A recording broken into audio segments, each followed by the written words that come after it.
The 16th of August 2025, the Alaskan summit. It's gone colder here today, although it's dry in rural Ireland. Now, the summit between President Trump and President Putin took place, and among those on the Russian side was Mr. Lavrov. He's the Russian Foreign Secretary, and he's about 74 years of age, and he is a very, very accomplished diplomat, very smart man, and he couldn't but impress anyone who met him. Anyway, the summit took place. There's been criticism all on one side, on the West, and there's little or no praise for any of the parties. I thought it was in the Bible, blessed are the peacemakers, but not many agree with me on that. And certainly on radio, television, and the BBC, all you'll get is negative stuff. Now, just to let you know the situation, Russia has annexed and taken over legally through their legal system in their constitution the area of Donetsk, Luhansk, Zaporizhia, and Kherson Oblasts. Oblasts are like provinces, oblasts. And also it has the Crimea long ago. It has it for several years. You're with me on that. So then it has moved into other areas as well, like Zuma and areas like that. The Ukraine tried to take over part of Russia in the Kursk area, but they were beaten out.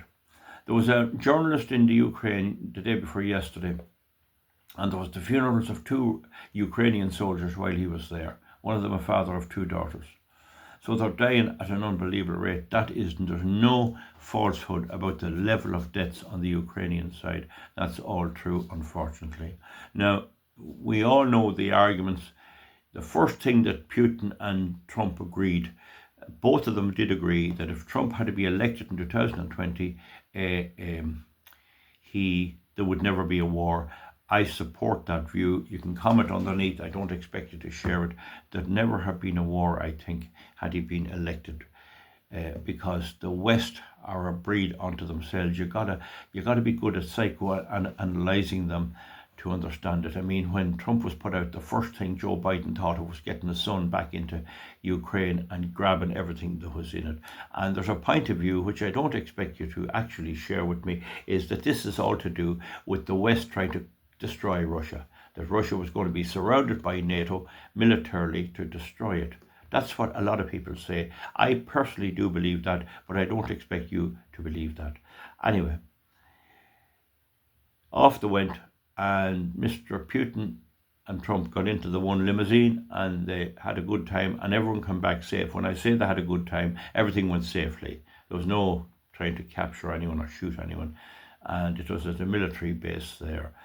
And Putin went off to a graveyard where there were Russian soldiers who died during World War II fighting with the Americans. They buried them there, and he laid flowers on the grave, which was a nice gesture in that way. Don't forget, Alaska was once Russian territory. But that's the way history spills out.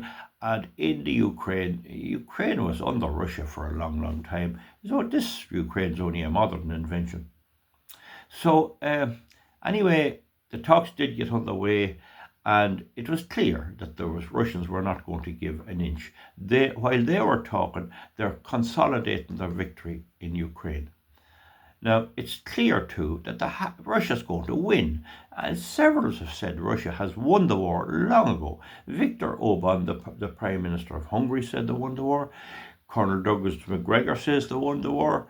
Colonel Scott Ritter, an intelligence guru who was involved in checking out weapons way back in Iraq and all that, it's over. The war has been over. But they can't get it into their tiny pea brains that that's the case. Now, way back when there was peace proposed by Zelensky in 2022, we have no idea in knowing what he would have said. When he saw the Russian tanks, he panicked and he said, right, we'll have a word. He might have been able to hammer out something there if he'd be let alone, but the British and the Americans went in and scuppered all efforts to end the invasion. They thought they'd beat Russia, and what they said to them was, we'll fight Russia to the very last Ukrainian person, to such a degree that 60-year-old people are being conscripted into Ukrainian army. So that's the situation. All the men are nearly dead. An awful lot of widows over there. and women with no partners and all of that. So anyway, that's the situation. So the talks did yield on areas of mutual concern between the United States and Russia, but they got nowhere. Trump got nothing in relation to a ceasefire. So if he had a grant a ceasefire or get a ceasefire, he'd be immediately condemned. He'd be immediately condemned for having the ceasefire, so he didn't have any. And anyway, Putin's not going to stop because he has to consolidate his victory. It looks now, it must be said, that aim is to take over all of Kiev. Now, there's people in Ukraine saying, oh, we'll take over all of Kiev. What would be wrong with it in many ways? The Ukrainians got their chance. They had their chance of freedom, and they blew it. So anyway, I have sympathy for the ordinary Ukrainians. If I was there, I'd be trying to have a rising to overthrow the government. That's what I'd be doing if I was there, and to get Zelensky taken out and get something done with him, get him out of there. Because he is an idiot. He is a thick, belligerent idiot, and he's not going to succeed in that. But the rest of Europe can't accept it either. So there's another meeting scheduled for somewhere in Russia, possibly Moscow, and Zelensky wants to be at it. I don't think you can let Zelensky in the same room. He's a younger man and probably a tough enough cookie. He will physically assault Putin. I mean, how can you have that? There'd have to be bodyguards there present. He'd have to be searched meticulously because he'd pull a pistol and shoot Putin dead. So how they're going to arrange a meeting, I don't know. But we'll see what happens. It might be there's one in Moscow, and who will represent whom, we don't know. Is it going to be Ursula von der Leyen or what? These people in Europe and Ursula von der Leyen have no idea of what military is. They're incapable of assessing a military situation. So folks, just to condemn Trump for meeting and giving it a start off and trying to give it a kick is what they're going to do. I'll leave that in your ball. In my opinion, I would say you better try and fail than never try at all, and give it another go, and the door is always open for bits of talks. But the West want Russia, America, to nuclear annihilate the towns of Petersburg, the towns of Moscow, the city of Moscow, and several other areas. They want to nuclear annihilate them and then invade it with ground troops. And when America does that and loses maybe another 10 million soldiers, Friedrich Merz of Germany will come out and Ursula von der Leyen and demand that they run the show and get back to their climate change bondoogle and their men and women's sports and their LGBTQ, woke, this, that and the other. That's all they crave. So there's the standoff. That's it. You know that what I have decided after a long and hard decision, that to crave the destruction of the EU. And in all fairness, and I generally always wish, maybe it's the fact that I just pick things that happen, but it does seem to happen. I think that that's going to happen. I don't see how they can go on. Vance has made it quite clear, and he'll be influencing Trump, that they can't keep pouring money in there. It's just that they're sick of it. It's lost its sell-by date. There's no utility value. It's like a toy you had when you were a child. I mean, you throw it out and that's it.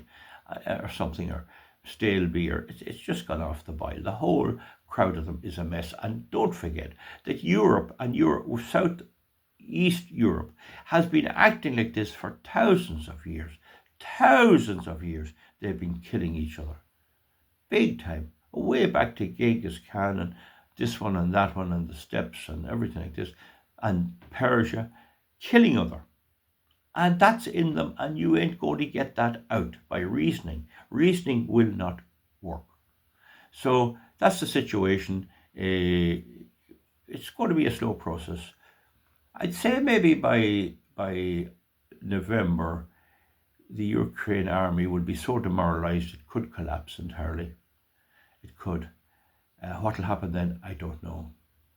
But Europe will continue to pump everything, tax its people, demand war, and that'll be the challenge. And that's where I try to tell the likes of people here, stop voting for Fine Gael, Sinn Féin and Fianna Fáil. Stop voting because they're a disaster. And they won't listen, they still go and do it. But you see, when their children are being taken away to the war and forced to conscript, and even people who are retired out of industry will be getting summonses to go to serve in the military abroad. That might actually change them a bit. So the dying will go on. The Russian offensive will continue. There's nothing cheerful I can report to you at all, except that they've done their best. The ice has been broken and the doors are open for further negotiations. But you cannot reason a person out of something they were never reasoned into. And I'm at a loss to enlighten you anymore. Do not listen to radio, television, and BBC and the newspapers telling you how Trump making a laugh. Oh, there you are. You thought you'd get a peace protest. There you are now. Oh, Putin only laughed at him. Oh, yeah, he only laughed at him. He only laughing at him. There's nobody laughing at anybody. Putin laid flowers on the graves of dead Russian soldiers in respect, and they treated each other with respect, and that's a start. And there was no attacks or anything while they were there, and Zelensky didn't get gate crashing it. Trump did the best he could. Hillary Clinton said she'd nominate Trump for the Nobel Peace Prize if he could bring peace to the Ukraine. Of course, she knew well he couldn't do that. And what she didn't tell you is that she's the one that colluded in the Russian collusion hoax, which was a hoax. She's the one that destroyed democracy in the United States for many years. It took a Mueller investigation to find out that that was a lie, that they were lying, and that's still going on. So her nomination and her opinion, in my view, doesn't count for much.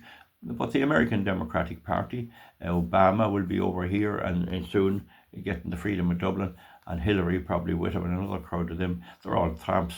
They're all tramps. And the people in Ireland who support them are nothing more than tramps. And the RTE announcers the same. You're just tramps. That's all you are. You're not logical people at all. You're the cause of this pain and suffering and death. Anyway, enough given out. That's the story. We're still as we were. At this stage, any victory by Ukraine is ruled out. They can't do it. Even Trump can't supply the weapons. The Patriot missiles, he can't supply them. You'll be talking about 6 or 7 months till they have any to supply. Meanwhile, the rest of Europe is in demand for them. They're afraid Russia's going to invade them. You see, you don't know. If you had to get this settled in time, you might have some security. But as it drags on, the prospect or the spectre of Russia actually deciding to move a bit more and crush them all and take over Europe, which many of my subscribers would say could be a good thing. But it does become a distant thing. Like if you look at history, strange things develop out of very little. Strange things develop out of very little in a few years. So we don't know. We hope not. We hope for peace.